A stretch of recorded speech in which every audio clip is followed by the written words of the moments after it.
हजरत उमर जब नारा लगाते ना तो कैसर किस तरह कांपते। सफीर आते रूम के मिलने के लिए तो कहते जाओ उमर नफल पढ़ रहे हैं, टाइम कोई नहीं। एक दिन अंदर मीटिंग हो रही थी, हजरत उमर मीटिंग में बैठे थे। आपके बेटे मिलने आए अब्दुल्ला इब्ने उमर। अब्बा जी अंदर आ जाओ, फरमाया दरवाजे पे खड़ा हो, मैं जरूरी बात कर रहा हूं, अंदर ना आना। जनाब अब्दुल्ला इब्ने उमर कहते मैं दरवाजे पे खड़ा हो गया। थोड़ी देर गुजरी तो इमाम हुसैन भी आ गए। एक हदीस में, एक रवायत में इमाम हसन का लफ्ज भी है। इमाम हुसैन आए, आके अब्दुल्ला इब्ने उमर से कहने लगे उमर फारूक अंदर है? तो कहा वो अंदर तो है। तो कहा आप क्यों दरवाजे पे खड़े? कहने लगे अब्बा जी ने कहा है यहाँ इंतजार करो, मैं कोई जरूरी बात कर रहा हूँ, लेकिन शहजादे मेरे लिए कहा है, मेरे लिए, आप जाना चाहे तो चले जाए। इमाम हुसैन कहने लगे अमीरुल मोमिनीन कोई बात कर रहे होंगे, मैं जोहर के वक्त मस्जिद में मिल लूंगा, जोहर का टाइम आएगा ना तो मैं मस्जिद में मिल लूंगा।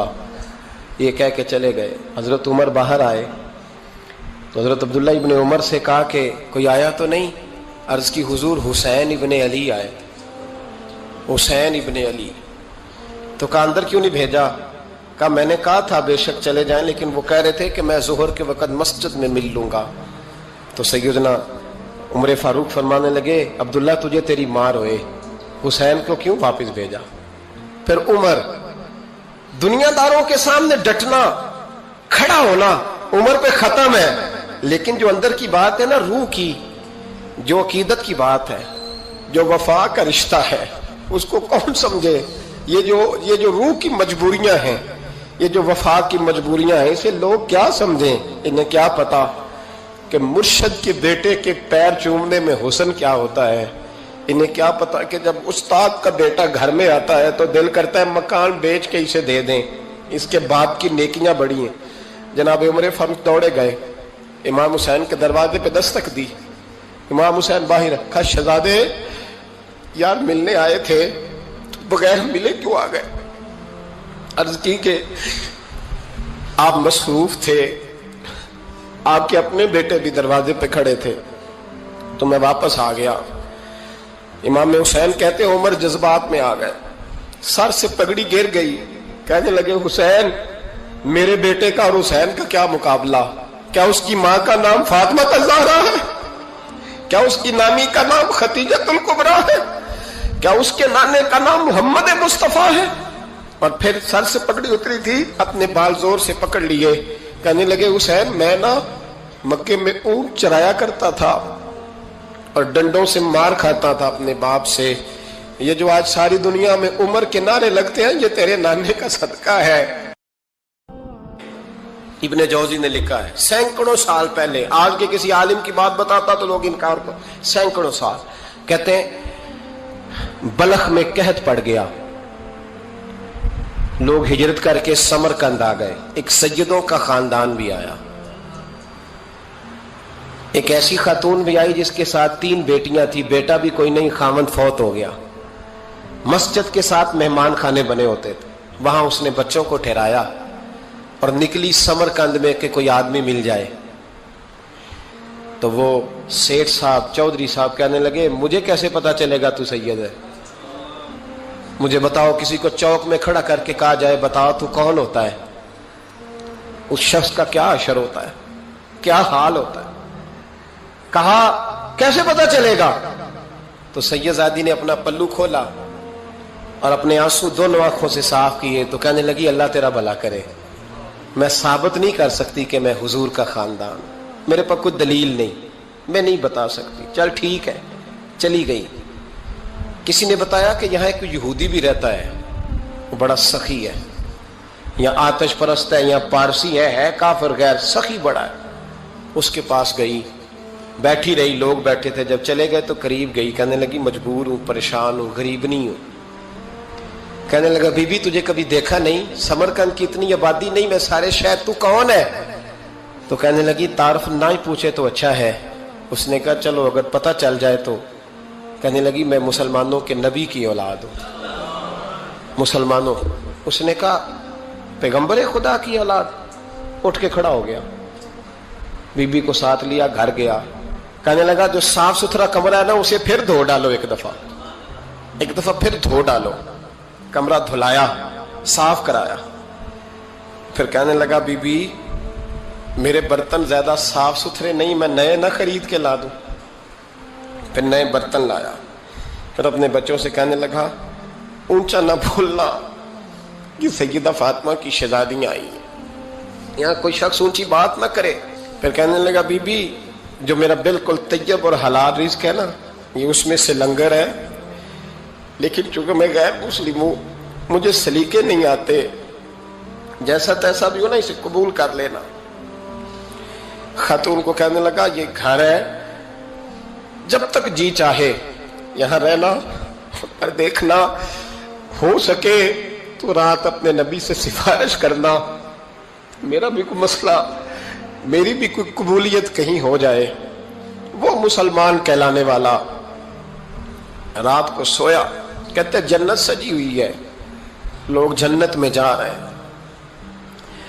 लाइनें लगी हुई हैं, नबी पाक लोगों को जन्नत में भेज रहे हैं। मैं भी दौड़ के लाइन में लग गया, फरिश्ते ने मेरा बाजू पकड़ा, का पीछे हट। तो मैं दौड़ के हुजूर की बारगाह में गया, मैं हुजूर सारे जन्नत में जा रहे हैं, ये मुझे नहीं जाने देता। तो नबी पाक ने फरमाया तू कौन है? या रसूलल्लाह मैं मुसलमान हूं।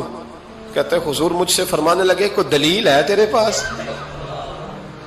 दलील है कोई तेरे पास?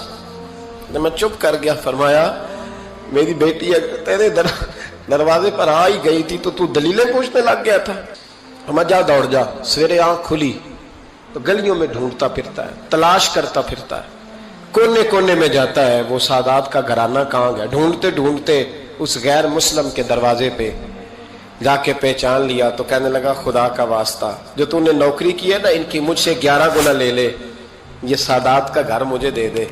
तो कहने लगा कल तू आता तो शायद बात और होती, आज बात और है। उसने कहा मेहरबानी कर। कहा नहीं नहीं, कल तू आता तो मामला और था, आज मामला आज और है, रंग बदल गया है, हालात तब्दील हो गए हैं, अब तू देख दाख के आया, जा दौड़ जा। कहने लगा नहीं मेहरबानी कर, दे दे, तू गैर मुस्लिम में तेरा क्या ताल्लुक? कहने लगा चुप कर, गैर मुस्लिम में कल तक था, कल से सैयदों से प्यार किया है तो मेरे हालात संवर गए हैं। वो जो नजारे तूने रात ख्वाब में देखे हैं मैंने जागती आंखों से देखे हैं, मैंने जागती आंखों से। और तूने किसी मुफ्ती पीर आलम के हाथ पे कलमा पढ़ा है, मैंने रात मोहम्मद अरबी के हाथ पे कलमा। एक दिन इमाम हुसैन ने आके ना जनाबे फारूक आजम से कहा, खुतबा दे रहे थे बच्चों की तभी शुरू में, पता नहीं क्या बात आई इमाम हुसैन के दिल में। कहने लगे उमर नीचे उतरो, ये मेरे नाना का मिंबर है। तो हजरत सैयदना उमर, सुनो कभी मेरा भी बच्चा आ जाए तो मैं कहता हूं इसको पकड़ो यार, बच्चों को तो नहीं ना जुम्मों में मतलब जिक्र किया जाता, उतर ना, मेरे नाने का मिंबर है। जनाब उमर उतर के नीचे खड़े हो गए। तो कहा जा जाके अपने नाने के मिंबर पे बैठ। तो हजरत उमर रो पड़े, कहने लगे शहजादे मेरे नाने का मिंबर ही कोई नहीं है ही नहीं, ये मिंबर ये मुसल्ले ये तेरे नाने की शान है, मेरे नाने का कोई मिंबर नहीं, तेरे ही नाने का मिंबर है।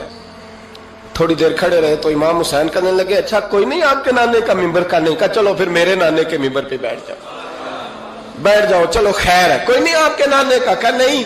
तो कहा कोई नहीं फिर मेरे नाने के। जब हजरत उमर बैठे तो बड़ा शानदार जुमला का फरमाने लगे मैं मिंबर पर मर्जी से नहीं बैठा था, मुझे अबू बकर ने बिठाया था, और फिर हुसैन के कहने पे मैं उतरा हूं, अब मुझे हुसैन ने बिठाया है, अब किसी की जुर्रत है तो उमर को उतार के दिखाए, अब मैं हुसैन का तेरी नस्ल पाक में।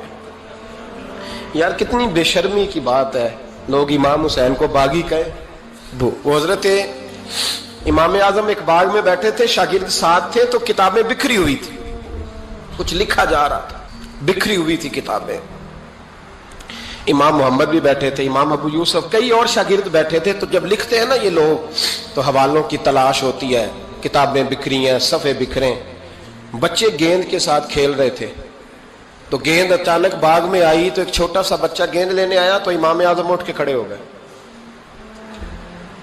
वो बच्चा गेंद लेके चला गया, किताबें सारी फिर बिखर गईं, जो गोद में रखी हुई थी वो भी नीचे गिर गईं, कुछ सफ़े भी गिर गए। थोड़ी देर के बाद वो बच्चा चला गया, इमाम साहब बैठ गए, फिर आया, गेंद गिरी आके बाग में, तो वो फिर बच्चा लेने आया, वही बच्चा, इमाम साहब फिर खड़े हो गए। वो कई बार आया, जितनी बार आया खड़े हो गए। کئی لوگ صبر نہیں کر پاتے، جلد باز ہوتے ہیں آج کل کے شاگردوں کی طرح. تو ایک شاگرد بول پڑے، کہنے لگے حضور وہ تو بچہ ہے 100 دفعہ آئے گا. اب 100 دفعہ کھڑے ہوں گے.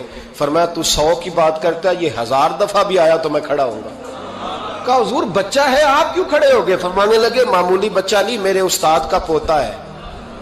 تو جس نے مجھے اللہ رسول کا نام بتایا اس کا پوتا ہے تو میں کھڑا نہ ہوں.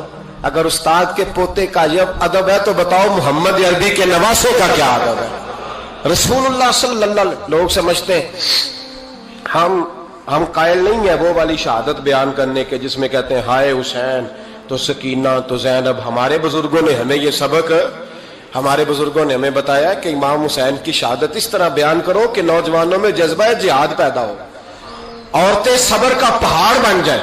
اس طرح شہادت ہم وہ والی. لیکن ایک بات ضرور ذہن میں رکھیں، یہ جو لوگ کہتے ہیں نا بڑے مظلوم تھے پانی نہیں آ سکا، میرے سے حوالہ دیکھے جس نے دیکھنا ہے، میرے سے حوالہ دیکھے. میرے سے حضرت امام حسین میدان کربلا میں تھے تو تھوڑی سی جگہ کھود کے نا امام حسین نے تو خندق کھودی. خندق کھودنا عرب کا رواج تھا، مدینے میں بھی خندق کھودی گئی، اس کا نام ہی جنگ خندق. تو خندق کھود کے نا آگ جلائی جاتی تھی، یہ حفاظت کا ایک ذریعہ تھا تاکہ دشمن نہ آئے. تو امام حسین نے اپنے خیمے کے سامنے خندق کھود کے اس میں آگ جلائی تاکہ پردہ رہے، عورتوں کے پاس کوئی دشمن نہ آئے. تو ایک شخص سامنے کھڑا ہو کے کہنے لگا حسین تو نے دنیا میں ہی آگ جلا لی ہے. معاذ اللہ ثم معاذ اللہ. کہنے لگا آگے تو آگ ملے گی، یہاں جلا لی ہے. تو امام حسین کہنے لگے میں حکم دیتا ہوں آگ کو کہ تجھے ابھی پکڑ لے. لوگ کہتے ہیں مظلوم تھے، میں حکم دیتا ہوں آگ کو تجھے ابھی پکڑ لے. یہ لفظ امام حسین نے کہے. میں 3 کتابیں تو میری لائبریری میں ابھی ہیں جن میں حوالہ ہے، 3 کتب سے، اور آج کل پرسوں کی کتاب نہیں، سینکڑوں سال پرانی. جب کہا نا میں حکم دیتا ہوں تو وہ آدمی گھوڑے سے نیچے گرا، گھوڑے سے نیچے گرا اور گھوڑے کی رکاب کے اندر اس کا پیر الجھا. گھوڑا ڈر کے اتنا دوڑا کہ جا کے اس آدمی کو آگ میں پھینک دیا. امام حسین کے سامنے جل کے مر گیا. یہ حسین ابن علی ہے. یہ ابھی حکم دیتے تو فرشتے ابھی آ جاتے، یہ ابھی بات کرتے تو ساری دنیا کی فوجیں ابھی اکٹھی ہو جاتی، یہ ابھی حکم دیتے تو ابھی آ جاتے.